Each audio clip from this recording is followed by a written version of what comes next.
What's up, guys? Welcome in. This is the Fantasy RoundTable. Welcome. My name is Andrew Erickson. I'm from Gridiron Experts and FantasyData.com. You can find me on Twitter at AndrewErickson_. And I'm here to debate with a bunch of fantasy football analysts, and we're going to have a couple different topics that we're going to discuss. So I'm going to leave it off to Nick to introduce himself. Hi guys, Nick Trakoff, also known as the Wolf of Roto Street of RotoStreetJournal.com. You can hear our podcast, the Fantasy Fullback Dive, at ffbdpod.com as well. Brian Straight of FTLSunday.com. You can find me on Twitter at FTLSunday. And you can check out our podcast anywhere you look at podcasts. That's FTLS Fantasy Football Podcast. Nate Hamilton. You can find me on Twitter at DominateFF. I write for Fantrax.com. You can find me. I'm a co-host of my pod, which is the Fantasy Tilt podcast. And I'm also a writer for the Fantasy Football Black Book, which is #1 on Amazon for fantasy football books. Hey guys, I'm Nick Faria. You can find me on Twitter at Nick_Faria. I am not a writer at the moment, but I'm in the market. Awesome. So we're going to get into the debates. Get ready to pound the table. So the first topic we're going to cover today is overall quarterback one for fantasy football. So our options here are Andrew Luck, Patrick Mahomes, and Deshaun Watson. So I'm going to open the floor up to Mr. Nate Hamilton, who is on the Andrew Luck train. So how are those Cavs looking? Those Cavs are getting some rest right now, and that's how I feel about it. I'm a little wary about his QB1 status, but for this purpose, I really think that he'd still end up being the QB1. He's got a plethora of weapons in this offense this year. He's got a healthy Jack Doyle. He's got Eric Ebron, Devin Funchess at 236 pounds, 6'4". He's a beast of a target. Mo Alley Cox even. The rookie Paris Campbell. T.Y. Hilton, I didn't even get to him yet. Marlon Mack, Naheem Hines. They just picked up Donta Foreman. The guy's got weapons galore. He's a touchdown machine. I just don't see how anybody surpasses him as the QB1 in 2019. What do you think that the emphasis on the running game? Because it seemed like they really shifted. They were really pass-heavy in the beginning of the year last year, and then when Marlon Mack came back, they became more run-oriented. And I feel like from a quarterback one overall upside, I think that Luck is locked in as like top 5 quarterback. For sure. I think he's like the safest, but I think from like an upside standpoint, that better defense, more emphasis on the running game, I feel like that could take away from him potentially being the #1 quarterback as opposed to Watson or Mahomes, who I think just have more overall upside. I'd say they have more chance for regression in terms of risk. Yep. But so quarterback one, I think, Well, for me, I think having a decent option at running back helps you in the passing game. I don't think it hurts. Mack as a pass catcher or? No, Mack in general, just his presence. So even if they do run the ball a little bit more this season, I think that helps Andrew Luck because defenses aren't going to say, hey, we only have to plan for Andrew Luck here. So I think it takes the defenses, takes their minds off of, hey, we got to make sure we're covering Luck every play, or what I'm saying? Because if Marlon Mack can produce as a running back, not just in the passing game, I'm talking just running, then I think that opens things up for Andrew Luck in this offense. I would agree with that actually too. I think that Marlon Mack is really good at what he does, and he opens up a ton for Andrew Luck. And at the end of the day, Andrew Luck is what makes that offense revolve when it comes to third and long situations, goal line situations. Yeah, Mack is going to get his share, but I think at the end of the day, Frank Reich is going to make sure the ball is in Andrew Luck's hands. Absolutely. Throwing touchdown passes. Mm-hmm. Frank Reich is probably one of the best arguments. Year 2 in the system, looked great in year 1. It is a great fit, especially the offensive line too. Just how quick he got the ball out and how less touched he was. He used to get killed behind that line, and that was the big risk with him. So I love that. But to me, I don't get how it could be anyone but Mahomes. I don't know if we're allowed to go to transition. another guy. I like it. Transition to another guy. Just because, if Tyreek Hill was out, then it was like, okay, there's a debate. They were a lot closer. I dropped him down to right in that tier with Luck, and maybe Baker's in there too. But with Tyreek Hill on the field, and now you got McCole Hardman added as like the backup plan, so you got that speed added. Sammy Watkins, we all know the arm. I mean, there's nobody better in the NFL than Mahomes' arm, maybe ever. And Andy Reid's always going to chuck it. Like, hey, you got the weapons, you got the arm, you got the usage to me, I just don't see. Maybe he regresses a little bit, but I think 5,000 yards is definitely attainable again for him. Yeah, I think too with the regression. I know that I think it gets confused because, from my understanding, regression means you're coming back to the mean. Absolutely. So with that it's like, okay, but so we have one season of Mahomes. We where don't he threw have 50 touchdowns. So like that's his average right now. Like so. It's not really crazy to think like, oh, he's gonna like. We're basing his regression and we're comparing it to the 07 year by Brady. Brady was what, like 28 years old. Yeah. Peyton Manning's season. Those guys were not. Those wasn't their second year in the league. Like they were both veterans and they both had that spike production, which we see like with a lot of these quarterbacks. They like later on in their career they have that one blow up year happen with Matt Ryan. But Mahomes did his second year, and we see that the sophomore slump, that's a myth. They improve. Like, that's the reason why, like, Mayfield and Darnold and Josh Allen and Lamar Jackson are all probably going to improve from, like, a win-loss standpoint and from a fantasy standpoint next year. Mahomes is really entering his second season. Like, and he's got all his weapons there. He's got Andy Reid, who, again, like Frank Reich, like, I would say, I'm on the Watson train, but from an offensive, like, coaching standpoint, like, Reich and Andy Reid are light years ahead of Bill O'Brien, but I will say Bill O'Brien is now taking over kind of as GM, and him trading to get Duke Johnson is telling me, okay, we are going to throw to the running back, and that's a super important thing in fantasy, just moving offenses, as we all know. Like, throw the ball to the running back. Like, it is literally proven on like all efficiency metrics to be so efficient in producing a great offense. So Deshaun Watson's your guy. Deshaun Watson is my guy. Over Mahomes? Over Mahomes. Oh, okay. So you look at that. So he was QB4 last year, despite punctured lung. He was taking buses to Jacksonville.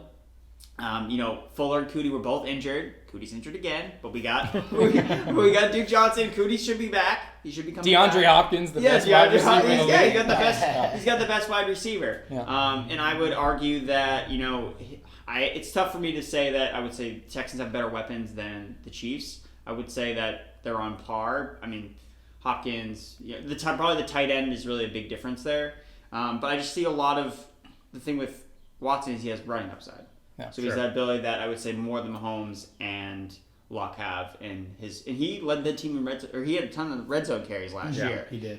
He was second most in red zone carries behind Lamar Jackson. So unbelievable. So I really like that, and so this was something interesting. So Evan Silva tweeted this out. Basically, the Texans have like one of the hardest schedules this year in terms of teams that they play, and they played like really easy teams last year in terms of their defense facing bad offenses. Whereas this year, their defense plays a lot of good offenses. More shootouts. Yep. They're playing the NFC South. They're playing the Saints week one. Like all of these, like it's like shootout after shootout after shootout. Like they play the Buccaneers in your fantasy championship. Yeah. So like, just saying, like if Watson's there, I will say he probably has the most risk out of the three. Yeah, for sure. But if I'm shooting for upside, I want the QB1, and he's also that's Watson. I mean, those are great points for Watson. To get back to Mahomes for a second, my only contention with Mahomes, I actually have him as my QB3 this year. So he's behind Andrew Luck and Aaron Rodgers.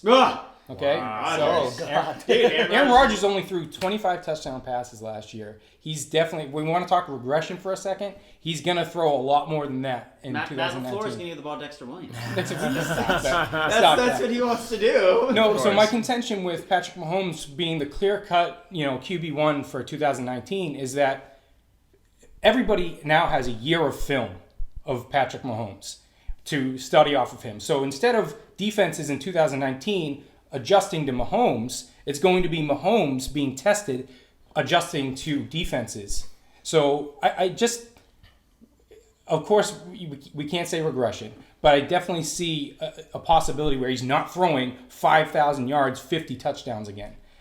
Simply because, like I said, these teams have had plenty to look at on film. And it's 50 touchdowns, though. That's only happened twice before this.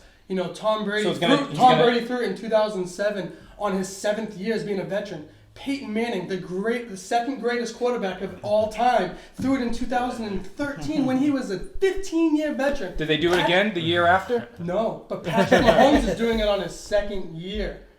Basically, his rookie year playing. That doesn't mean this guy is not going to get 50 touchdowns this year. Don't get me wrong. I see a regression going south. 2 to 4 touchdowns. Maybe he's getting 46 touchdowns. Maybe he's throwing under 5,000 yards. But I see the upstick in rushing.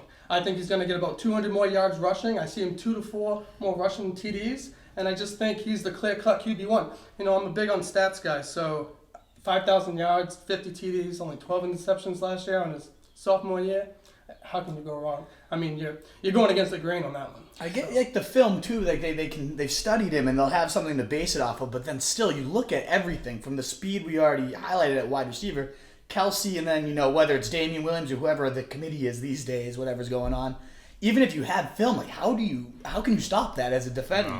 Look, here's the thing. Here's what gets tricky when we talk about the top elite guys, right? Yeah. We're really picking, right. What's the phrase? You're picking hairs, whatever it is, splitting hairs. And it's really what we're doing here, because any of these guys can end up QB1. And I don't think any of us would be completely shocked if it happened. Yeah, 100%. But there are reasons I'm fading a bit on Patrick Mahomes just for his second true season in the NFL. I don't see him repeating what he did last year. He may not necessarily have to do that to still be quarterback one. For example, Matt Ryan was QB2 last year in fantasy. And, if it weren't for Mahomes' great season, amazing season, we'd be talking about Matt Ryan right now, and his name hasn't even been brought up. So splitting hairs is the right phrase for this, because these guys are obviously all in a tier. They're all elite. I mean, I think the volume that they throw at or they rush at is all going to be very similar.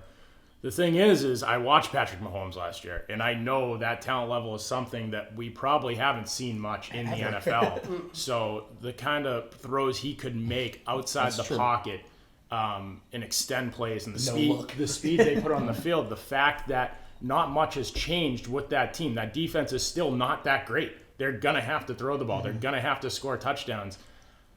He, to me, is the safest bet, percentage-wise, to finish QB1. I don't know if it's going to happen. Any one of those guys could do it, too.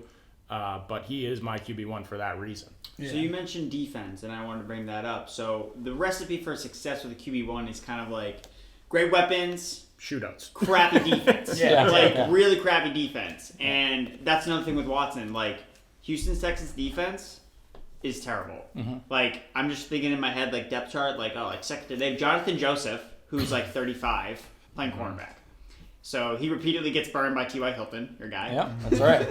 Every time the Colts play the Texans, T.Y. Hilton, DraftKings, put him in my lineup because he's going to go for 200 yards. It's a lock. Yeah. But from a defensive side, I would say the Texans have probably one of the worst defenses. And I mentioned schedule as well. They have a very tough schedule in terms of teams that they play. So I think they're going to be in a lot of shootouts. I think I don't know what you guys think about with defenses, but I would say that the Texans, I really can't even name off the top of my head, their secondary.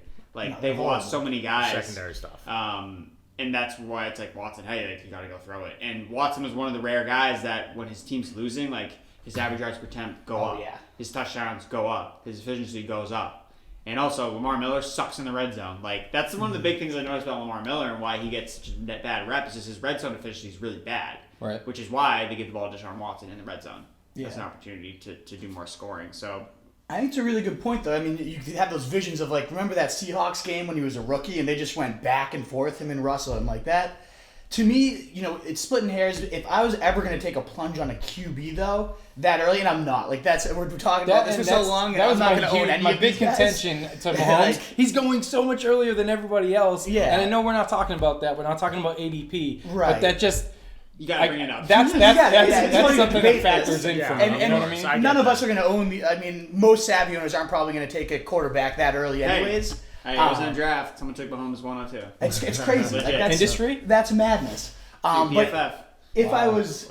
The point with that, though, is if I'm going to actually take that plunge, and again, I'm not, but if I am, I want the one that could be a legitimate cheat code. And to me, Luck's got a great floor.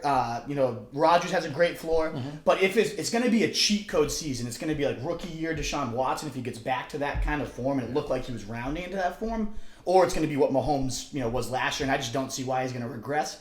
I think Mahomes has a better shot at doing what he did last year than Watson getting back to rookie year. But either one of those two would be the only quarterbacks I'd truly reach for, because they can just you don't lose when you have those two guys. That's if I'm splitting hairs, I go with the upside, and those guys' ceilings are crazy in my opinion. And 100%, again, Watson by far has the most risk because he's the already line, shown the line. Yeah. And, like, the line, it can kind of work both ways, because we've seen, like, you know, in the past, like Russell Wilson, when he had a really crappy line, he was running around for his life, and like he would finish his quarterback 1. But at the same time, like, there was also a point where he hurt his knee, and then he was like, I have to drop this guy. He's literally useless. So the floor can bottom out very quickly on Watson. I will say that. Yeah. My rebuttal to that, though, is the fact if you do have Kiki healthy and you have Duke Johnson now, that is something that's going to loosen a little bit up on Watson getting hit every play. Yeah. So I think that was part of it. I mean, we looked at the stats.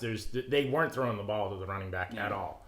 And that's Watson extending the play, staying in the pocket, taking more hits. The more time he has the ball in his hands, you know, the more susceptible he is to hits. And the way that the trade, and I think it's really just to bring home the point that there is no GM. Like, Bill O'Brien made the trade, and he, you know, controls the offense for the most part. So he's like, you're throwing the ball to Duke Johnson. Like, it's not like the GM, like, where you see like the GM's like, why did you trade for this guy? Like, I'm not going to use this guy. It's like, hey, it's like Bill Belichick makes the trade. Like, hey, I want Josh Gordon. Shout out to the jersey. I want Josh Gordon. He's going to be on the team. Like, throw him the ball. Like, we're going to use him. And I mean, that's why I like Duke Johnson for sure. And I think it's a great weapon. There's a great stat on him, too. I think it was 44% of his catches have gone for either first downs or touchdowns, and that was like third most in the league. Duke Johnson? Yeah, since he came in the league. So, I mean, moving the chains more. There's so many times you see Watson get hit, take the sack, and they're off the field, or has to throw it away because he's under pressure. But a chain mover like that, if you get more drives sustained with Watson,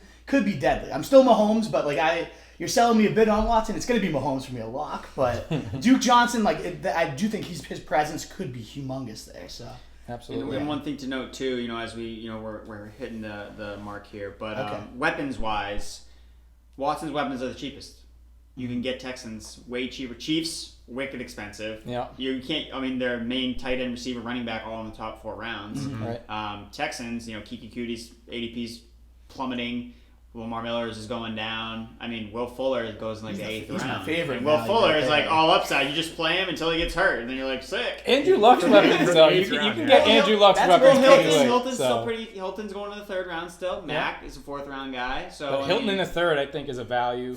Oh, it's unbelievable. Funchess is free. I love Funchess is free. I'm on Funchess big time this year. Funchess might be like, I could see a world where he scores double-digit 10 touchdowns. touchdowns. Thank you so much. I needed that because I'm with you though. Yeah. I've been There's a world, championing. You know, it's been a struggle for me with presenting my case for Devin Funchess. Yeah. But I truly believe he's essentially another tight end. Yes. For What do you do with Andrew Luck Ebron, to, you know? Yeah. Yeah, So exactly. I just if he can make Eric Ebron fantasy Team relevant, touchdowns. he can Yeah. certainly raise the ceiling for Devin Funchess. Absolutely. All right, so let's get in any final thoughts on any of the quarterbacks.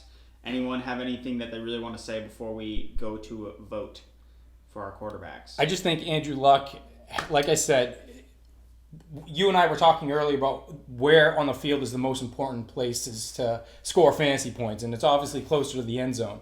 Now, if Andrew Luck has unlimited options to throw to in the end zone, big-bodied receivers, tight ends, I just think he could push 50 touchdowns this season.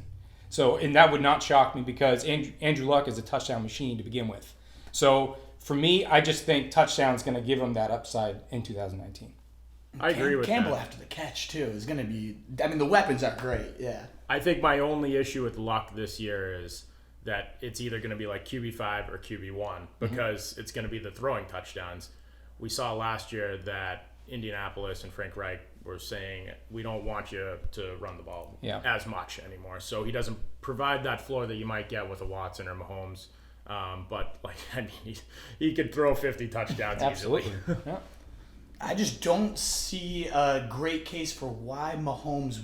The numbers were so high, it's going to be very hard to repeat, but I don't see him dropping anywhere below 4,540 TDs. I still think it's very attainable to do what he did, as high and crazy as that is. So even if Luck could reach that, that's his ceiling. I don't know. And same with the other guys, Watson. They do have the high ceilings, but to me, it's just I think he can attain it much more likelihood because he's already done it, and I don't see much different. If anything, they've added more weapons, so it's... With Hill's suspension now being in the clear, I see Pat Mahomes just coming very close to what you're saying. Yeah. Cool. All right, so then let's go to a vote then. So who wants to start? You know, with their pick for. All right. No Mahomes. So Mahomes, all right. Locked in. Pat Mahomes.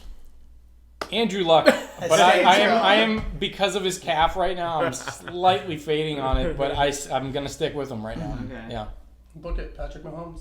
All right, so I have kind of made a change in my decision. So I was on Watson, but when I more think about it, especially in a redraft format, I'm really trying to mitigate risk in terms of, and you can only stream and realistically, like being optimistic about Watson and being like, yes, like a lot of this is like projection, right? And a lot of times when we extrapolate things, like they never, like no one's ever like done that and they're like, oh yeah, that's exactly what happened. Like exactly. Oh, if he plays 16 games, like if this happens, if this happens, like there's a lot of ifs with Watson, and Mahomes doesn't have like those ifs are gone. You're like right. he's literally like locked in. Like he's all his weapons. He has Andy Reid. Like he's probably gonna do it. Like he's probably gonna at worst he'll probably throw 40 touchdowns. Like whereas Watson like has never thrown 30 touchdowns. Like if he's going to run, it's gonna more hits. Like so, I'm gonna go with Patrick Mahomes. So consensus is Patrick Mahomes. Yeah. Congratulations. The chalky pick. Shocking, yeah. All right, cool. So that's going to wrap us up for the first episode of the Fantasy Roundtable. Make sure to check out the next episode where we are going to debate some of the wide receivers that we're going to break out in year 3. So stay tuned for that.